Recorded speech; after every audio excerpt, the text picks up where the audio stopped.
Mm.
Hello, hello, everybody.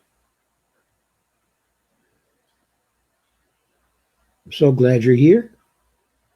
Thank you for being here tonight. I certainly appreciate it. Please share, share, and share. Hi, Dolores. Hi, Bonnie. Hi, Matt. Hi, Kay. Hi, Sandy. Hi, Steve Gonzo. Hi, Matt. Matt says, I think Joe should have an opening act before he comes on and an MC like Johnny Carson. Sam Hollenbeck says, good evening, folks. Russ says, can't stay the whole time tonight. Alarm is set for 5:30 a.m. Yuck. Good evening. Sorry, Russ. 5:30 a.m. is yuck. Certainly yuck time.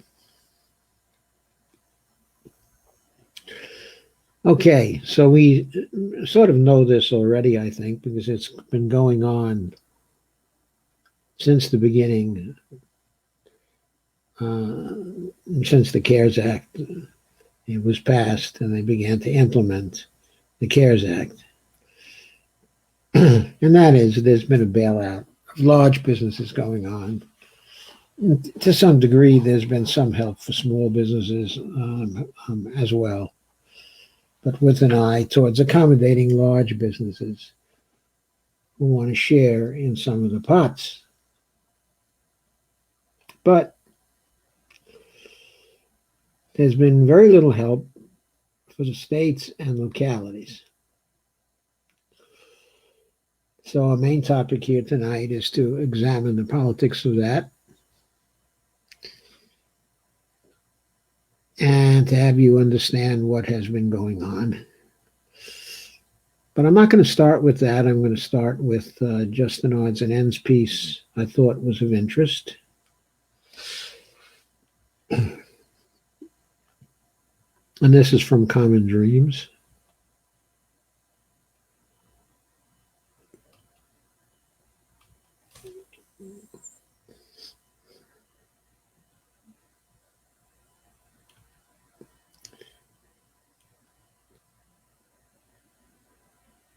And this was an article by Jake Johnson on June 12th, so a few days back. And the headline is New Campaign Prepares a mass mobilization should Trump refuse to leave willingly, quote unquote, if defeated in November. Little photo there saying our democracy depends on it.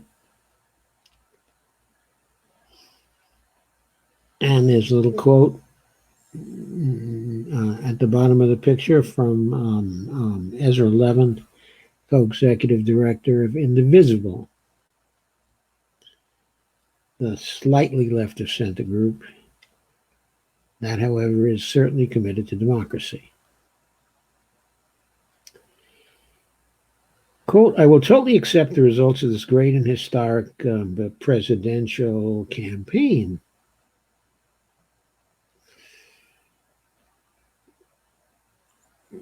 Actually, he said election. If I win, unquote. That was then candidate Donald Trump's message to supporters and the nation just a month before his victory over Hillary Clinton in the 2016 presidential race.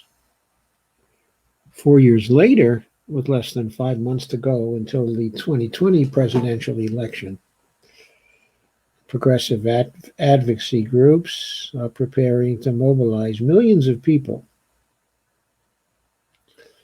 should Trump lose to presumptive Democratic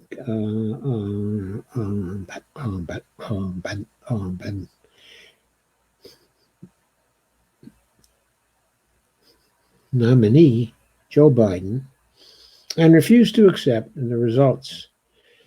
On Friday, Stand Up America and Indivisible launched a Protect the Results campaign aimed at encouraging all Americans to protect and defend the valid results of the election, whether their preferred candidate wins or loses, unquote. Trump has no respect for the rule of law, and we have no reason to believe he will willingly leave after losing the election. That was a quote from Ezra Levin, co-founder and co-executive director of Indivisible. And quote again, preparing for the possibility of Trump refusing to concede isn't just a reasonable, it's the responsible thing to do. Indivisible and Stand Up warn on their campaign's website. There is no line he won't cross, pointing to Trump's threat last week to deploy the U.S. military to quash nationwide protests against the police killing of George Floyd. We cannot ignore the threat that Trump poses to our democracy and a peaceful transition, the group said. We will stand together to show that if Trump loses the 2020 presidential election, he will not throw our country into a constitutional crisis.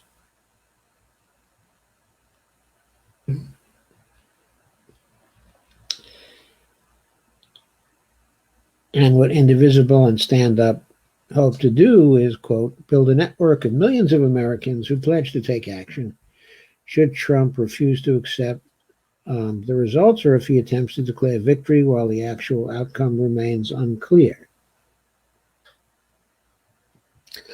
The group said they plan to use a text alert system to mobilize Americans to safely take to the streets, build a coalition of organizations willing to engage their members to take action, including protests and potential work strikes, drive calls to state and local election officials to ensure that every vote is being counted accurately, especially as tens of millions of Americans are likely to cast their ballots by mail, and or put pressure on key elected officials to stand up for our democracy and denounce any attempts by Trump to undermine the outcome of the election. So what I wanted to point out here is this is really something to track. See if Indivisible and Stand Up can make that happen. Since taking office in 2017, Trump has repeatedly floated the possibility of remaining in office beyond his constitutionally allotted term during rallies and on Twitter. It'd be interesting to see what he does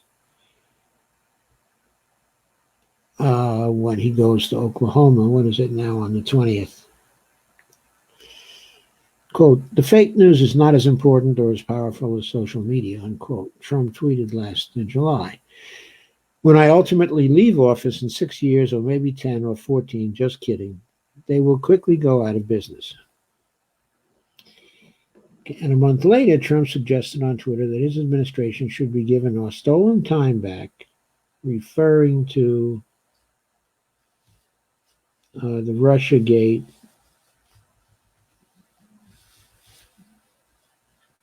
investigation that consumed much of the president's first 2 years in the White House. Levin said to Newsweek on Friday that there is good reason to believe that Trump's remarks were more than mere jokes that were meant to rile up the media and his political opponents. He wasn't joking when he tear-gassed peaceful protesters for a photo op, said Levin. This is a real concern that people have. It is a real concern. So let's track the campaign, support it if we can, and let's make sure that there are millions of people who do get out onto the streets if there's any hint of irregularity on election night. That, I think, is very, very important. Now, turning to the main topic of the day, on June 12th, there was an article that appeared in Counterpunch by the Martins, by Pam and Russ Martin. "The Fed just pulled off another backdoor bailout of Wall Street," is the headline on the article. And there's a graphic there. Oh, by the way, I've got to share this. Yes. Sorry.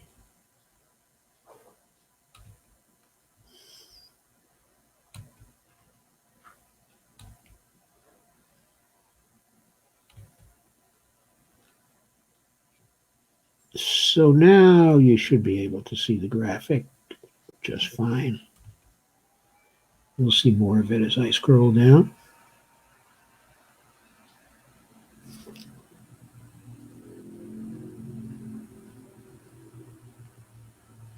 It's the graphic of ETF sellers to Federal Reserve secondary market corporate credit facility.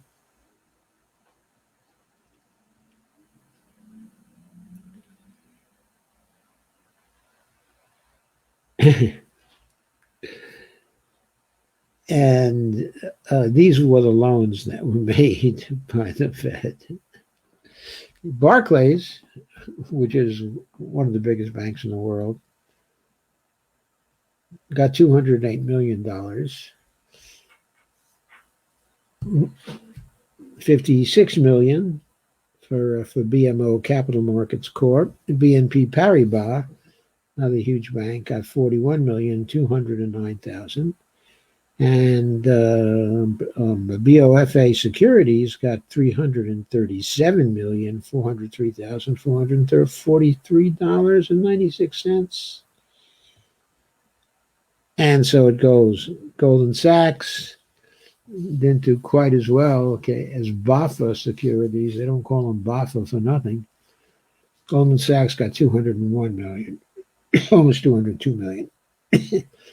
Morgan Stanley, which I believe is a subsidiary of Bank of America right now, aren't they? And they got 327,158,000. UBS Securities got 119,745,483. Wells Fargo was a small player, getting only 78,612,000.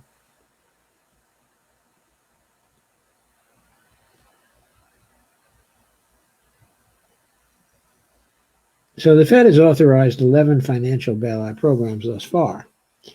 Despite Fed Chair Jerome Powell's reassurances at his press conferences that these programs are to help American families, a full 10 of these programs are actually bailouts of Wall Street banks or their trading units. The latest Wall Street bank bailout to come out of hiding is the Fed's secondary market corporate credit facility, the SMCCF.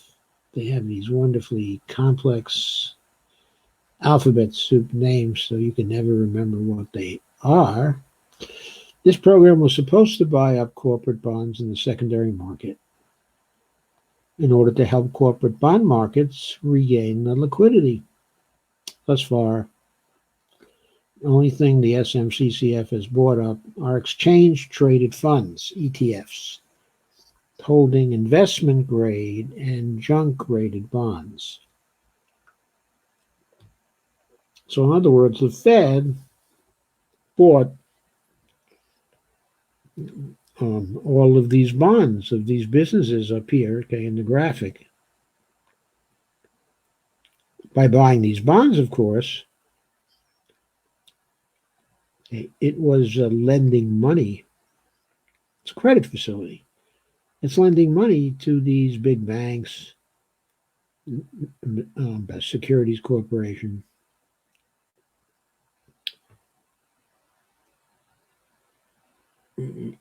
capital companies, and so on. The Fed purchased all of these ETFs from May 12th to May 18th, 6 days. 6 days they purchased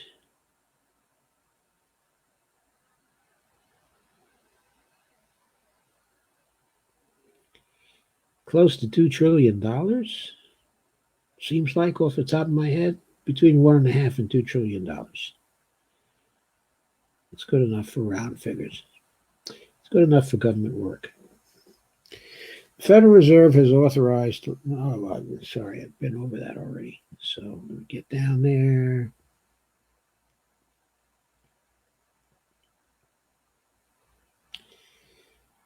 Yeah, by May 18th, the Fed had spent $1.58 billion buying up ETFs. The ultimate goal of the facility at this point is to spend $250 billion on ETFs. I'm sorry, that was in billions of dollars. I said trillions.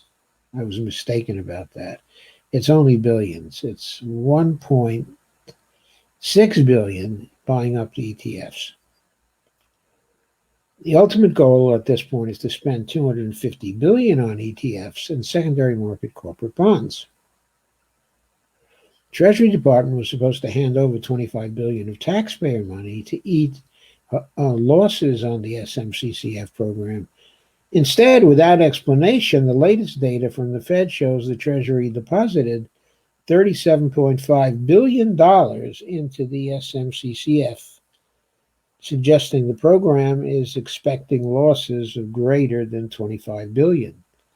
So a lot of these bonds must be junk bonds then, essentially. They're expecting losses of greater than $25 billion. The bulk of the purchases of ETFs were those issued by BlackRock, a company to whom the New York Fed has outsourced the program. The Fed is allowing BlackRock to buy up its own previously sinking ETFs, as well as those of other issuers of ETFs. The New York Fed gave BlackRock a no-bid contract to run the program as an investment manager. But that's far from the only outrage. Here's where you need to pay close attention.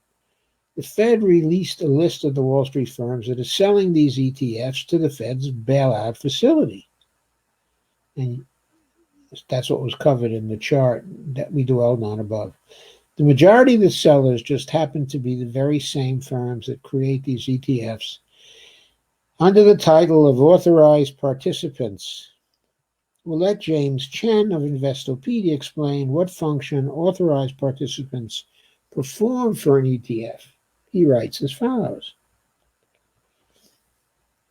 Authorized participants are one of the major parties at the center of the creation and redemption process for exchange-traded funds. They provide a large portion of the liquidity in the ETF market by obtaining the underlying assets required to create a fund. When there is a shortage of shares in the market, the authorized participant creates more. Conversely, the authorized participant will reduce shares in circulation when supply exceeds demand.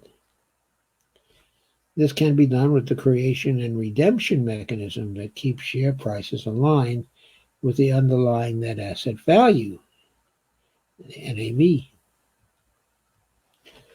Authorized participants are responsible for acquiring the securities the ETF wants to hold. In return, authorized participants receive a block of equally valued shares called the creation unit. Issuers can use the services of one or more authorized participants for a fund. Large and active funds tend to have a greater number of authorized participants. This also differs between various types of funds. Equities, on average, have more participants than bonds, perhaps due to greater trading volume. Quote,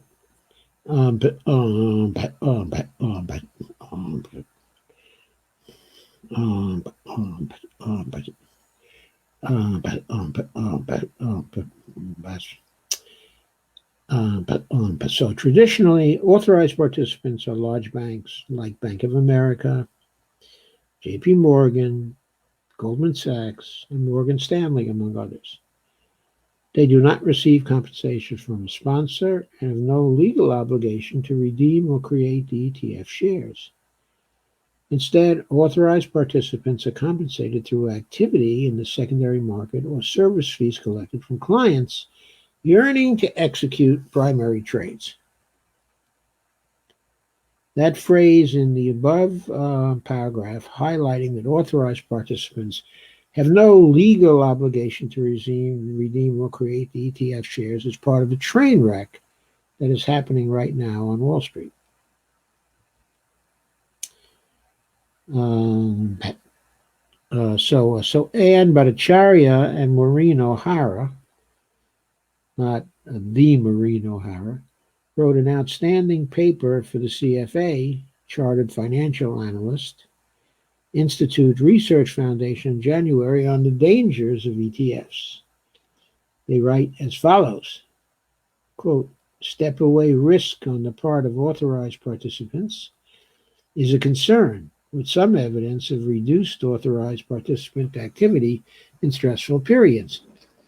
This issue is especially serious in liquid markets where authorized participants are often also the dealers in the underlying markets. Use of ETF as cash substitutes by money market funds and other investment products raises the prospect of problems in ETFs spreading to other markets. The ETFs, quote, based on liquid, non-transparent markets can face rebalancing risks, which can lead to systemic effects on both the ETF and the underlying securities. The authors explain further. One reason this step-away risk can take on systemic importance is that it affects money managers holding ETFs and other types of funds. The rise of fixed income ETFs has led many asset managers to use ETFs for cash management purposes. This practice of using ETFs as cash equivalents is only appropriate, however, if the ETFs can always be turned into cash immediately and relatively without cost. Disruptions in the bond market leading to disruptions in the creation and redemption process for fixed income ETFs would undermine this ability. The European Systemic Risk Board has argued that such disruption could destabilize institutions that depend on ETFs for cash management. The Central Bank of Ireland, as part of a broader program to manage potential concentration risk, has proposed identifying which institutions act as authorized participants and how they are compensated for doing so. If, as the author suggests, the money market funds are holding bond ETFs as cash substitute, and they have now become liquid, this may explain why the Fed has to establish a money market mutual fund liquidity facility, which has, as of last Wednesday, bailed out $29.86 billion of assets that no one else wanted. As for the possibility, the biggest banks on Wall Street that hold the vast majority of deposits in the country might step away from doing their job of lending. We already have proof of that. We know that the Fed's emergency repo loan program, which has funneled more than $9 trillion cumulatively in below market rate loans to Wall Street, began on September 17th of 2019, months before there was a COVID-19 case anywhere in the world. We know it resulted from the biggest bank in the country stepping away from making repo loans because J.P. Morgan Chase's CEO, Jamie Dimon, admitted that in an earnings call. Other Wall Street banks likely stepped away as well. And then the point of the whole article, Congress needs to stop fiddling while Rome burns and start holding hearings to get at the truth of what's happening on Wall Street. Because what a racket, huh? I mean, what a racket. They just get aid and they step away from making loans in the repo market. It's a racket, folks. It's a total racket. More rackets coming up. We turn now to Dave Dayen, who's been keeping track of the rackets on a daily basis.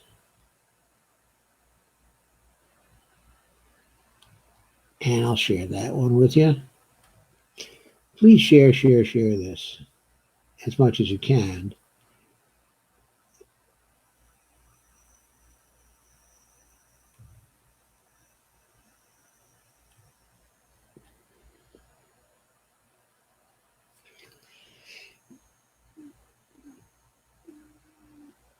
This is June 12th, 4 days ago, that Dave said, the Federal Reserve can end the state fiscal crisis today. Well, how can it do that? Here's Jerome Powell stepping to a microphone, stepping to a podium. Dave says, Federal Reserve Chair Jerome Powell has all the authority he needs right now to refill state and local government budgets. Stock markets are bouncing back today after a massive 1,800-point loss on Thursday. The volatility like this with wild swings up and down is what we saw in February and March when investors learned there was a world outside their trading desks that might be brutalized by a pandemic. In recent days, the market has made no sense. When a company, Nikola, with no product and no revenue, can get up to a $21 billion valuation, how can I do that? How can I do that? I have no product and no revenue. What's so special about them? I can dream too. When another company, Hertz, is bankrupt, but it wants to sell $1 billion in shares because its stock was bid up since it's filed for liquidation, something was going to give. The ostensible cause of yesterday's jolt was the threat of a second wave of cases. The first COVID-19 cases, that is. The first wave never stopped. So more like the second first wave. But there's enough real economy pain right now to recalibrate expectations. Boeing delivered a grand total of 4 jets in May, the lowest in 6 decades. There was no demand for replacement planes on the horizon. Why? Because nobody's flying. The owner of Men's Warehouse is flirting with bankruptcy protection. The latest in the retail fallout. 1/3 of all malls are predicted to disappear in the next year. I think the indoor mall, the Dulles Mall here, is almost certain to be one of those because I pass by it frequently and there's no cars around. No cars around. I think it's closed already. Of course, people are reluctant to go into confined, closed spaces, and the Dulles Mall is an indoor mall. That used to be fashionable maybe 15 years ago, but time marches on. More important, all of the congressional actions aimed at the real economy are temporary and will run out over the next 6 weeks. Thank you, Nancy Pelosi. Thank you, Mitch McConnell. Thank you, Chuck Schumer. Thank you, Donald Trump. The one-time checks are done. Some evictions and foreclosures are under moratoria that run out between August and October. Federal student loan payments and mortgage forbearance also run out around that time. Now that's something to go into the streets about, folks, and never leave the streets until those moratoria are back and for the duration of the COVID-19 crisis and for 1 year afterwards. Small business grants were only ever intended to last 8 weeks, and we're beyond that. The local coffee shop I spent way too much time in during college closed for good.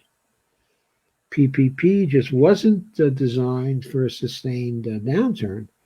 $600 boost in weekly unemployment payments expires in July, at the end of July. And Republicans, I've reported, consider it a disincentive to work and want it to run out. More important, there's the bite of state and local government cuts. Government job losses total 1.5 million in the past 2 months.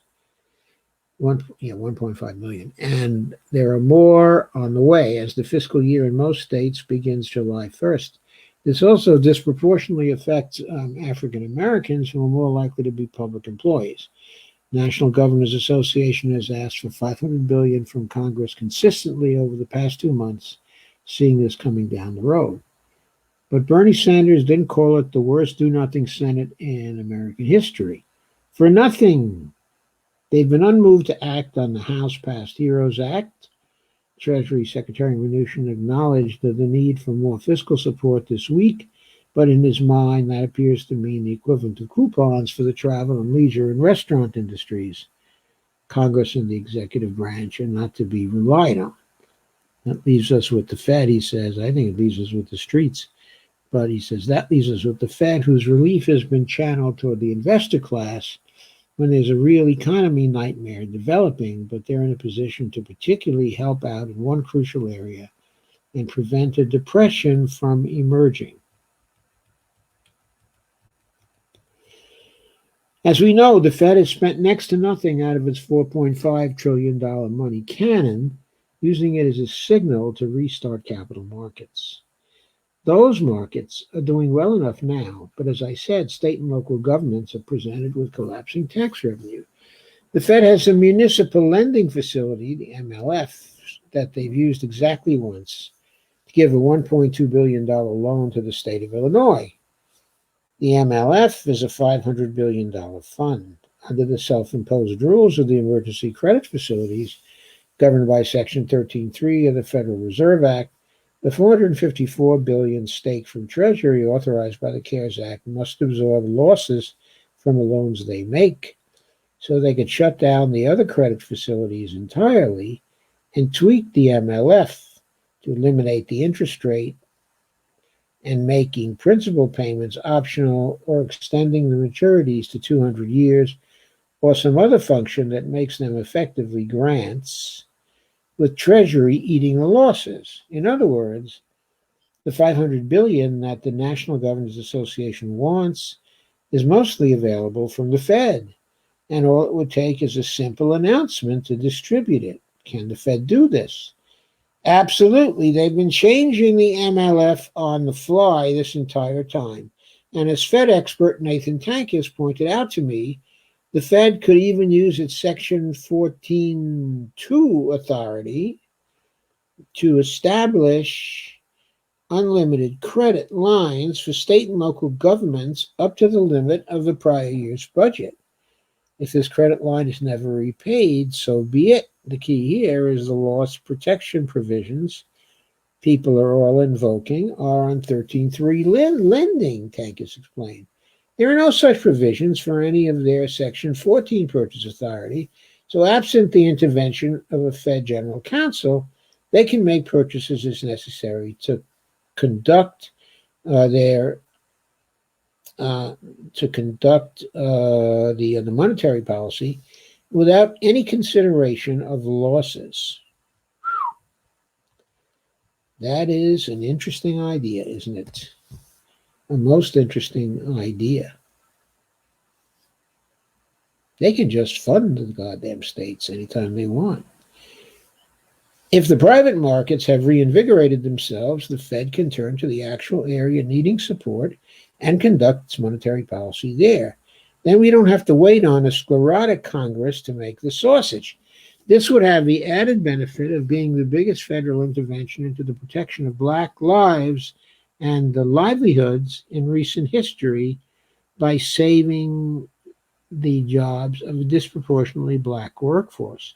If they don't take this step, then all the talk of the Fed as a neutral crisis manager just doing its best under its mandate to support employment was simply a defense of capital class oligarchy. To be clear, the Fed could end the state and local government crisis today. This would spur economic recovery more than any single thing right now. And if the business sector falters, they can go petition Congress for another bailout.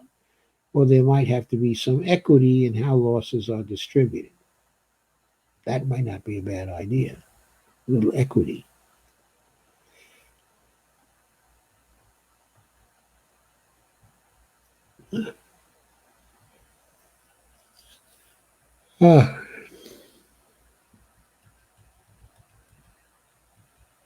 Okay, so that's all I'll share of that one. But Dave raises the key possibility that they, the Fed, can bail out the states and local governments anytime they want to. Here's another somewhat related post, also by Dave, also on the unsanitized column.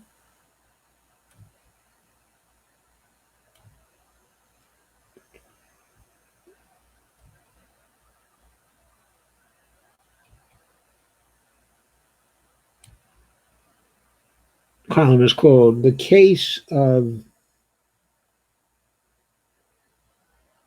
the Missing Bailout Oversight Panel Chair." Remember, when the CARES Act was signed into law 76 days ago, it included the Congressional Oversight Commission, the only such panel established in the bill where Donald Trump didn't handpick the members. We've seen how the coalitions of Inspector General, who Trump has been firing left and right, have been working out. A new member of one of those entities flat out said, "I can't speak negatively about the president," in an interview with ProPublica.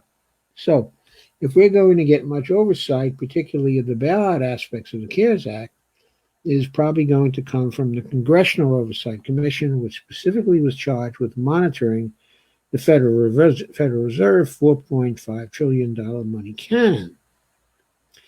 There are supposed to be 5 members on the commission. One is chosen by each leader in the House and Senate, and a fifth, the chair, chosen by mutual agreement between Nancy Pelosi and Mitch McConnell.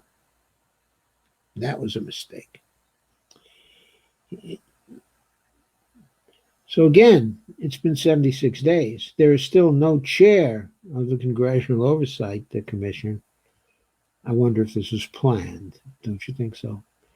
The remaining members have done some of the preliminary work, putting out one paper so far, but there have been no hearings. There have been no formal requests to the Fed or the Treasury Department.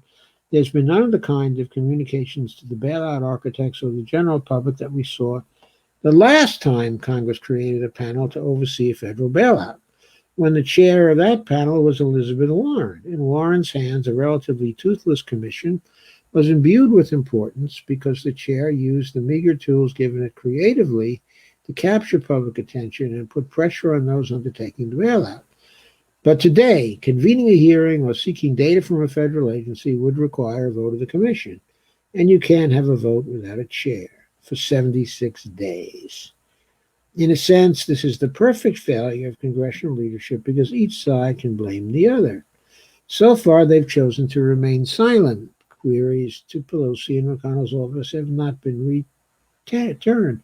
Why have they chosen to remain silent? Because there's no pressure from the public saying, what's going on with that oversight committee? How come no chairman has been appointed? What the hell are you people doing there? Nancy Pelosi and Mitch McConnell, you're both running for office this year. If you expect to be returned, you damn well better get a chairman appointed so we can have some oversight. Democrats can blame Republicans for the lack of a chair and vice versa. But I understand this. The original 2-page term sheet that was put up by Mitch McConnell had no oversight at all. Dems boasted about adding these oversight measures as a big victory. Chuck Schumer highlighted the accountability provisions that said he worked closely with Elizabeth Warren on them. I'm sure he did. And I'm sure he probably told her, yeah, we're not going to have any veto on Mitch on this. We're not going to be able to outvote Mitch on this. No way. Whether oversight happens or not is going to be in Mitch's hands, or we won't pass this act. So Pelosi savaged the initial bill specifically because there would be no $500 billion slush fund for the Secretary of the Treasury with no accountability whatsoever. Okay, are you kidding? So oversight was the key victory that Democrats touted in the bill, which puts this failure more on their shoulders. Pelosi presumably could claim that Mitch is slow-walking the appointment. That was a known event. She sent over 100 bills to McConnell's graveyard in the last year and a half. There could have been measures to legislate around the delay, a 30-day timeline for appointment of the chair, for example. Yeah, what about that? A 30-day timeline for appointment of the chair. Nothing like that was included. Again, we have 76 days and no chair. Democrats knew Mitch McConnell wasn't interested in oversight.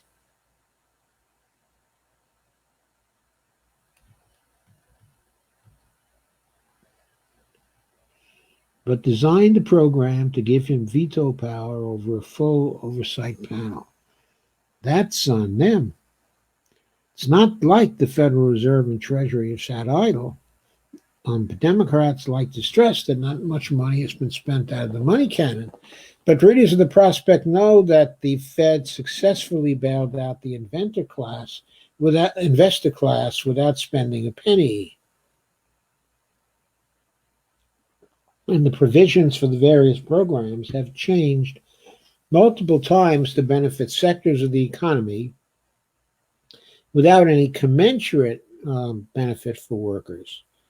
Just this week, the Fed loosened rules on the Main Street lending program. Previous tweak to those rules was obviously done to bail out the oil and gas industry.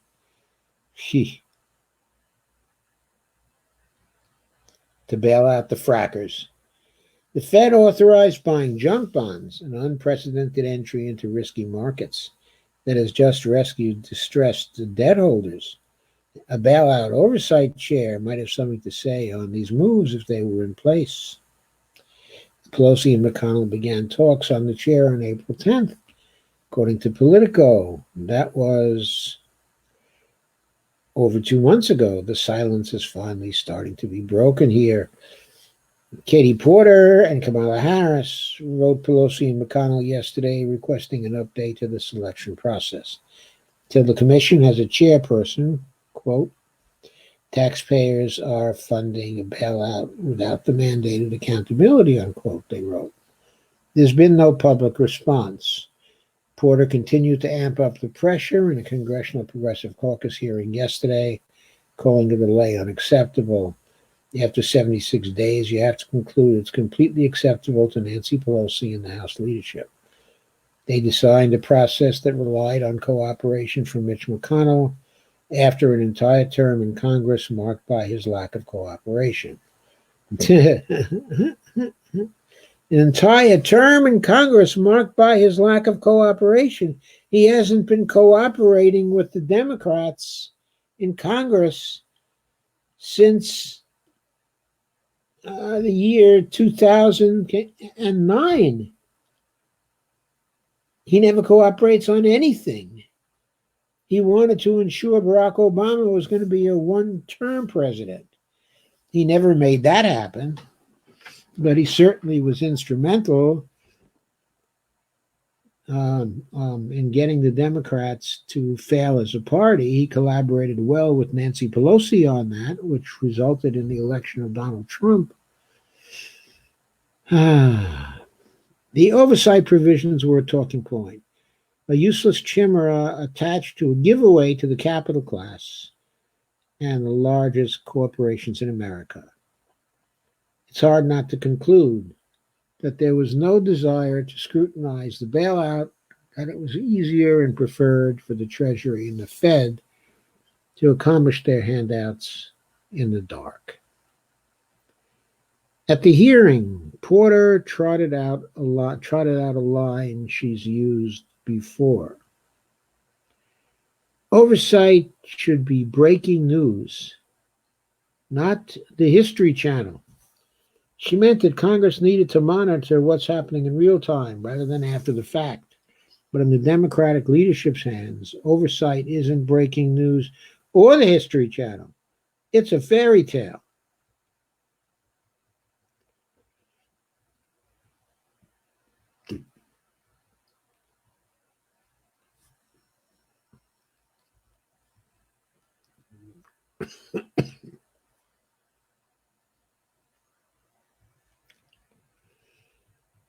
Okay.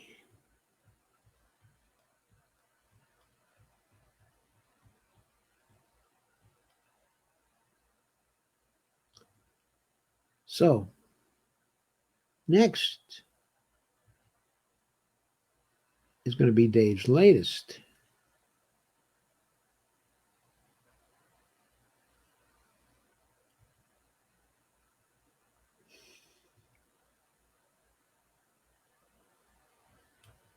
We're going to catch up to Dave now. We fell a bit behind here. Back directly to state and local governments. Growing pressure on the Fed to save state and local governments. They wrote this today, June 16th, and published it in the Prospect, of course, of which he is the editor.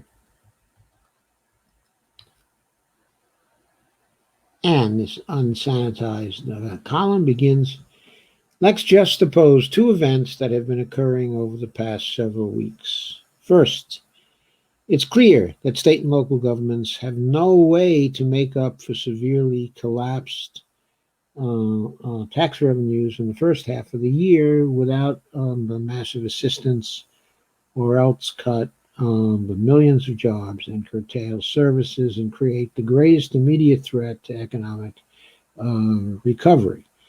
Second, the week of June 8th was mildly bad for stocks, mainly because coronavirus cases are rising in numerous states. Let's then say that you are the chair of a nation's central bank with the power to affect both of these outcomes. Given your mandate to maximize employment, which should be the top priority. If you said help get those stocks moving, then you are in fact the chair of the Federal Reserve. And you just set up a process to automatically and indiscriminately buy corporate bonds. The Fed plans to buy a portfolio of bonds on the secondary market, really building its own investment fund. Central Bank also launched its Main Street lending program, direct loans for companies with up to 15,000 employees, including nonprofits, which were recently added. Stocks jumped after being way down early in the day. Oil jumped too. Stocks are zooming today because of a 17.7% jump in retail sales in May, off the cratering in April, which also may explain the case increases, as it's suggestive evidence of people going back out to shop. The Fed has all the authority it needs to support corporate bonds, and it can even do that while also solving the state and local fiscal crisis. But there's been no similar blockbuster announcement about expanding the municipal liquidity facility, the state's vehicle for purchasing state and local debt. It's the great dispatch with which it's going about the asset inflation and the sloth on any kind of help for cities and states that should distress people about the distributional effects of Congress putting this rescue in the Fed's hands. It's strange this is a controversial thing to say. It's strange that Josh Bivens of the Economic Policy Institute, the largest labor economics organization in America, is giving qualified support to the Fed's actions when they quietly eliminated labor protections for the corporate bond purchases and left the states and the municipalities hanging. After all, this is a fight between labor and capital, the labor of millions of public employees, and the capital class rescue that has proceeded without any delay. That's not the only perspective out there on the left. In fact, when I wrote Friday about how the MLF or dedicated swap lines could be the savior of state and local governments, I didn't realize that I had tapped into a mix of activism and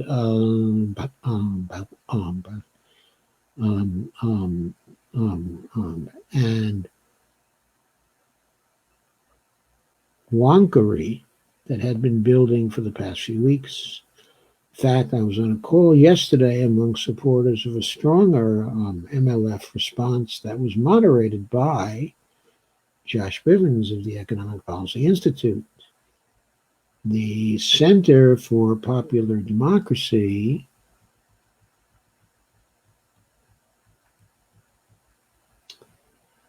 which pioneered grassroots action against the central bank, released yesterday a paper on how the LMF is underpowered by design. As written, only 255 cities, states, and counties would be eligible for the program. That's after an activist outcry got the Fed to expand from its initial list of 75. According to the paper, 97% of them would be functionally excluded as a result of highly costly and restrictive loan terms. That's right. A grand total of 7 municipalities would find this fund better than the private markets. Terms on these MLF loans are simply much worse than the terms for corporate lending and other Fed facilities, despite the fact that defaults from the municipalities, by the municipalities, are a far but a rarer event than corporate defaults. So there it is. The Fed don't like the cities and states. There are extensive changes to the MLF and the HEROES Act passed by House Democrats that include better terms. Of course, the Fed can just make a bunch of changes itself, extending loan terms, capping interest rates, and adding eligible municipalities. But it could also just automate rollovers or extend the maturities of the loans in a way that makes these still loans in name but grants in practice. Treasury hasn't taken a dollar of loss in any Fed credit facility, and stocks seem to be fine. And the loss absorption can all go to the munis. It's not like cities and states brought the pandemic on themselves, so they should not have to endure a penalty rate for needed life support. The Fed can also institute swap lines, as it did with foreign governments in the financial crisis under Section 14.2 of the Federal Reserve Act.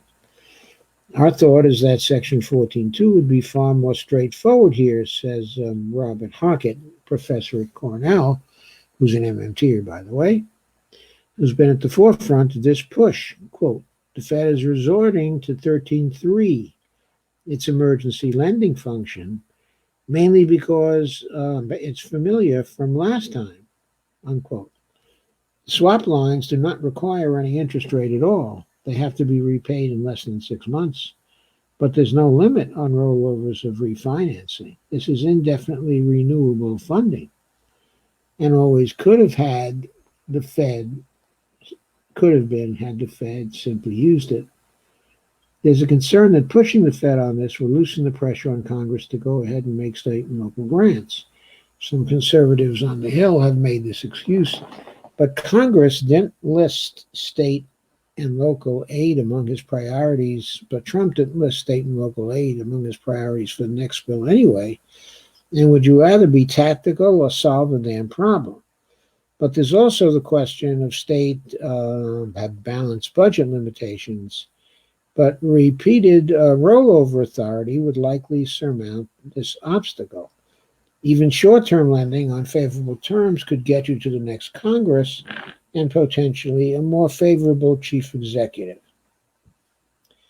Letters are being distributed among city and state officials right now urging the Fed to either fix the MLF or move to a 14.2 swap line with indefinite rollovers.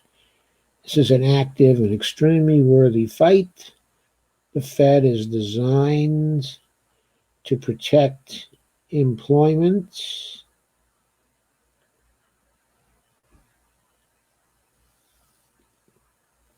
and prevent recessions. State and local funding is the biggest threat out there.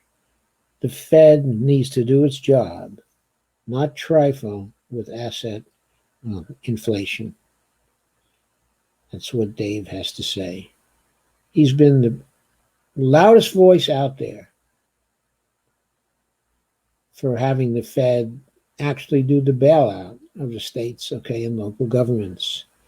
From talking to Hockett, he knows exactly how it can be done. And he keeps on gnawing at this bone. He does. He won't give it up, until it's done.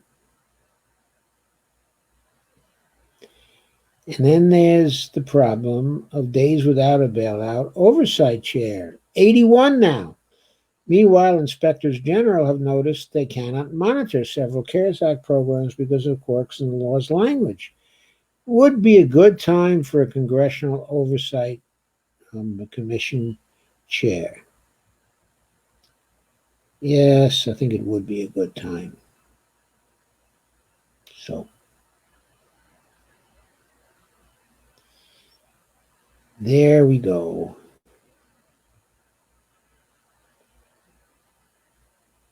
I'm now going to move to your comments. Well, thank you for sharing. Thank you for liking. Thank you for subscribing. I think we still need a lot more shares according to my Facebook page here. We do have a lot more shares. I needed to refresh. We have 146 shares. So thank you very much for sharing. As I said before, 146 is good.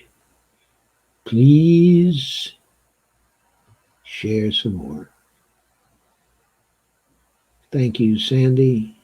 Thank you, Steve.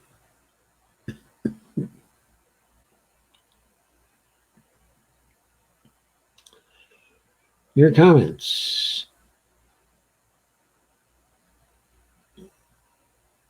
Everybody says good evening.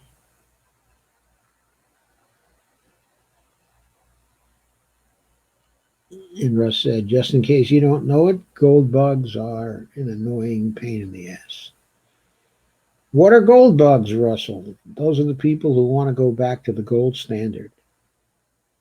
Okay, and incidentally, they usually hold a considerable amount of gold, so they don't exactly urge us to go back on the gold standard from an objective point of view. Matt says, we need to reform our electoral system. Election fraud and voter suppression are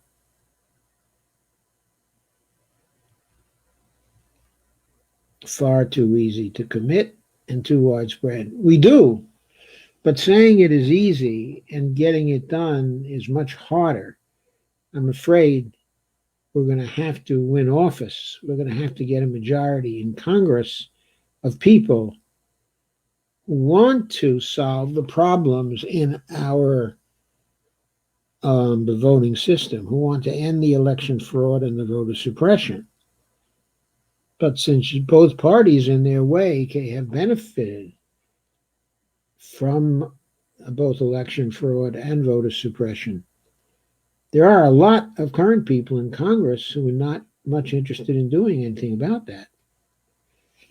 Lana says, I agree, Russ, on the gold bugs. On these zero interest loans, which loans, Pat?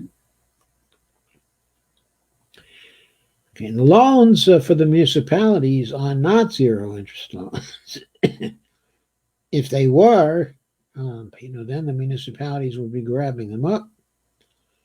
On the other hand, I think the loans to bail out the banks and large corporations have been pretty low interest loans. Matt points out the SEC fined Wells Fargo $3 billion in February. Matt's case says,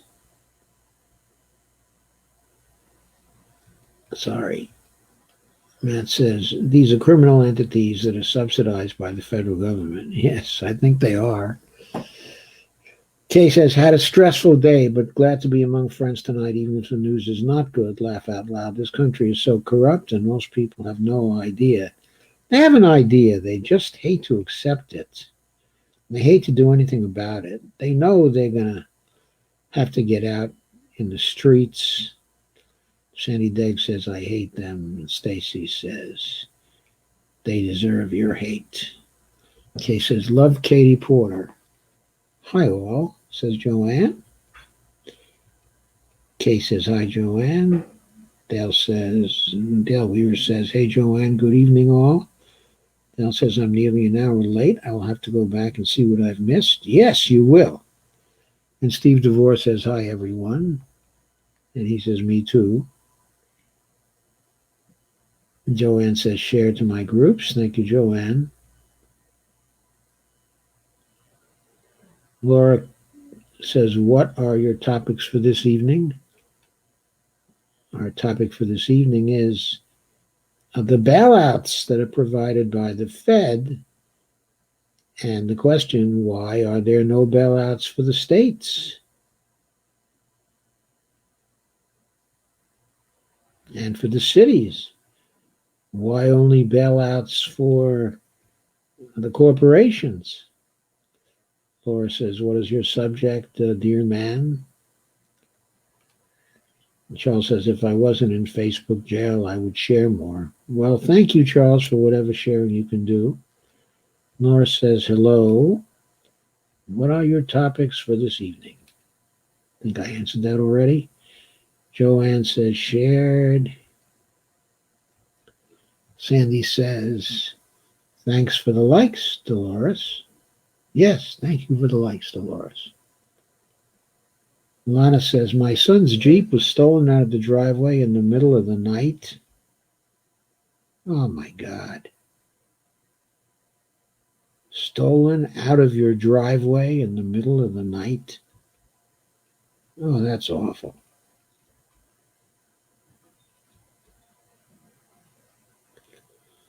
Sandy says, oh, my God. Oh, my God is right. Any other comments or questions? Questions or comments about anything? I watched a good part of Fadl's session today with the various congressional candidates. I thought it was very interesting. They seemed quite enthusiastic about the perspectives, of MMT.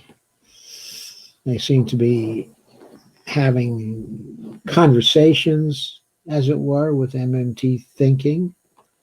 They were aware of some of the MMT thinking.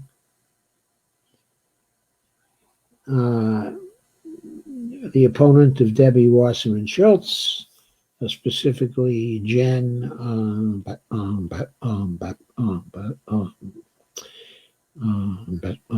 Perelman, was one of the candidates, who was on the show. All I can say is she knows a lot less about MMT than her predecessor, Tim Canova, did. But all in all, she seems like a pretty good candidate. I honestly don't know how she's doing in that particular district. I think the most important races in which we should have success, and by we, I mean our movement, the progressive movement. Those are the race in the 12th Congressional District of California, which of course is Nancy Pelosi's congressional district. She's running against Shahed Buttar, and we really need to get Shahed to win. He's a wonderful candidate.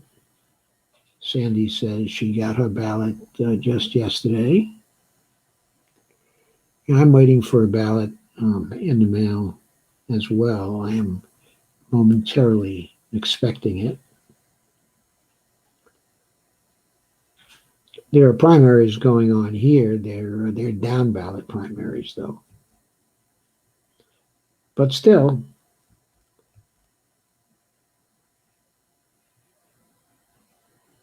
we want to see if there are any progressives running down ballot that we can vote for. And the next most important race, of course, or maybe the most important race, but depending on your perspective, is the Kentucky Senate race, where Charlie Booker is mounting a serious challenge to Amy McGrath at this point. And if he beats her, he gets a chance to run against the big cheese himself, Moscow Mitch. And anyway, the two biggest victories we could notch would be getting rid of Moscow Mitch and getting rid of Fancy Nancy. Both of those moves would be wonderful for the progressive movement in the United States.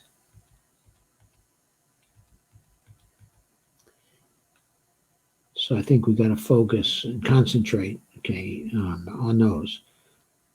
These candidates that we've seen tonight, some are good candidates, and they deserve some support. But I think the places to focus our efforts are in the Kentucky Senate race and the California 12th. If we could knock those two off, it would have such a great impact on things in Washington. It's important that Mitch gets the boot, but it's even more important that he gets the boot from Charlie Booker and not from Amy McGrath. If he gets the boot, okay, from Amy McGrath, then all we'll be hearing is, we told you so.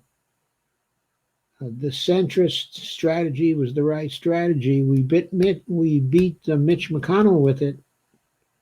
We beat him with it after your progressive candidate lost in the primary to Amy. That's what we'll be hearing. And while there's some counter to that in defeating Nancy Pelosi, it would be wonderful if we could get rid, okay, both of them. Also, the Eliot Engel race, okay, in New York City is a key race, especially with Hillary coming in now and endorsing Eliot Engel, Nancy Pelosi, okay, endorsing Eliot Engel, the power structure in the House, okay, endorsing Eliot Engel, versus Bernie Sanders, who's endorsed Jamal Bowman, and Alexandria Ocasio-Cortez, who's endorsed Jamal Bowman, okay, as well. Okay, and other progressives who have endorsed him, okay, as well. That contest is a contest between the progressives and the centrists. And so I think that's the third most important one, okay, in the country. It would be great if we could get a few of those New York districts surrounding Ocasio-Cortez that are also progressive districts. Now we have a chance to pick up small, but a chance to pick up 2 or 3 of those districts now. But certainly the Jamal Bowman race is a really good chance, and we should take that chance. Work hard for it. Yeah, Kay says the GOP PAC is also endorsing Engel now. Yeah, and it looks like the money behind the GOP PAC is coming from Sheldon Adelson. So it looks like Hillary Clinton is allied with Sheldon Adelson in trying to defeat Jamal Bowman and defend Eliot Engel. So that's where the Clintons really sit right now. And of course, who is Sheldon Adelson? Who's the one who Sheldon Adelson boosts above all? It is, of course, Donald Trump. So there's Hillary again boosting the wonderful Donald Trump.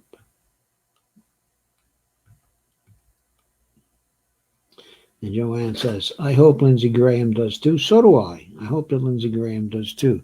But from a strategic point of view, the most important one to get the boot is Mitch. Kay says, Booker is great. He is. Russ says, I'm turning in. See you again soon. See you again soon, Russ. I'll be on tomorrow night.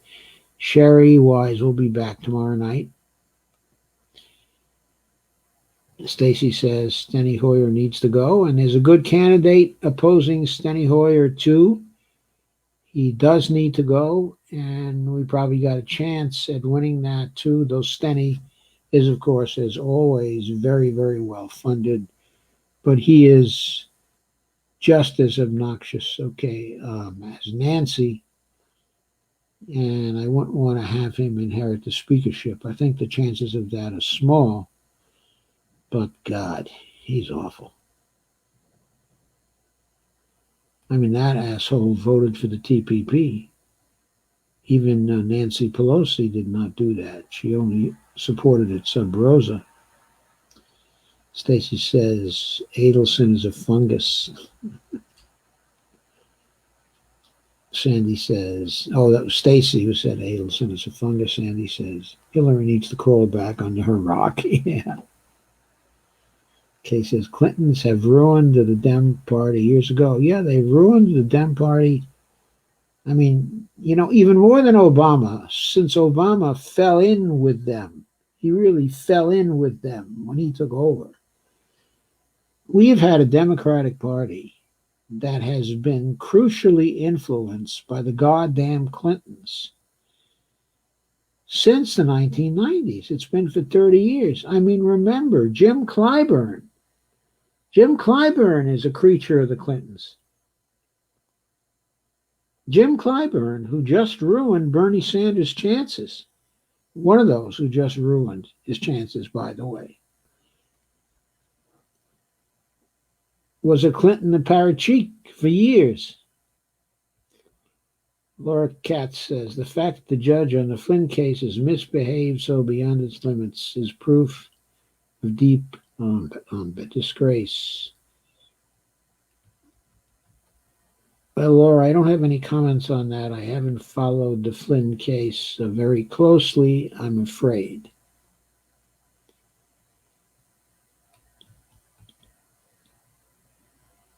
Perhaps you want to tell us about it. Anyway, by the way, I would like to remind you of my YouTube channel and the link to it, and my Patreon link, okay, patreon.com/Joe_Firestone. I want to thank you very much for coming. I'll check out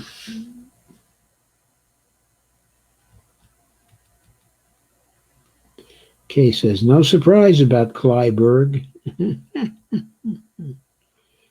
You think people would be sick of the Clintons? They're disgusting people in and out of politics. And Kay says Clyburn. Yeah, I know who you meant, Kay. Clyburn.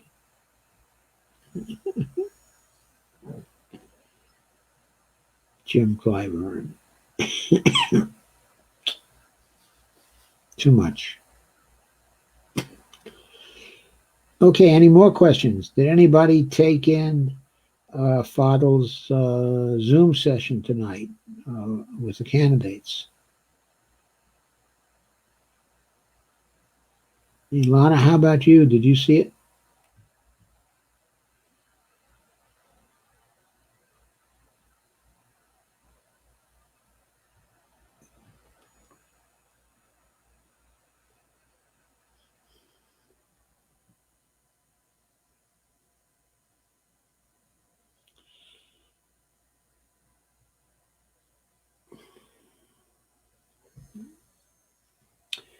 Sandy says, no, I missed it. Well, I'm sure it'll be on YouTube, and you'll be able to pick it up there. The Fadl was really great.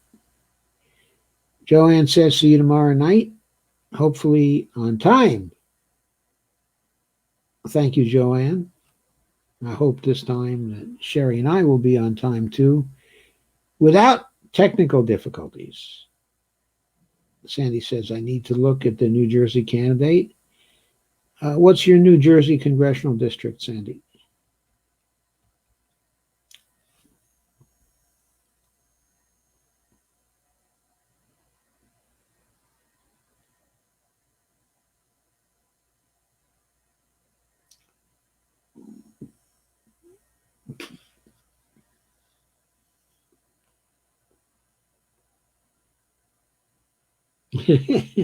Steve says, thanks for another great end of show. I'll try to get here sooner next time. Thank you, Steve, for coming.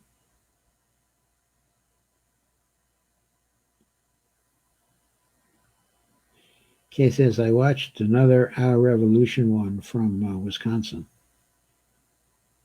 Now, that must have been interesting.